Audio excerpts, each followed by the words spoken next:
ano ko? Kulay brown. Hala! Ipapakita ko na yun sa'yo. Tumalikod ka muna. Sige. Ano kaya surprise? Ano regalo ni Berta kay ano? Budoy, excited na ako kasi sabi niya panis daw kami ng kulay. Magbilang ako ng 3. Humarap ka dito sa harapan ko, ha? Sige. 1, 2, 3. Wow! Wow! Sarap-sarap talaga sa'yo, Berta! Perfect combination talaga!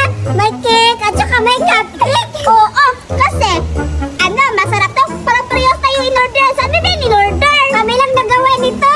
Ay, in-order ko to! Hala, talaga ba? Siguro mamahalin din kasi malaki! Sige! Ilalagay natin yung regalo? Hintayin natin ngayon sila Budoy, sila Judian at saka Surayda at ano? Oo nga, saka pala. Saan pala sila? Bakit ang tagal-tagal nila? Hintay lang tayo. Tayo na una. Dito na natin ilalagay. Sige, ilagay natin ng maganda. Designan natin. Ay, hindi ano paano ba design? Yan lang, okay lang yan. Wow!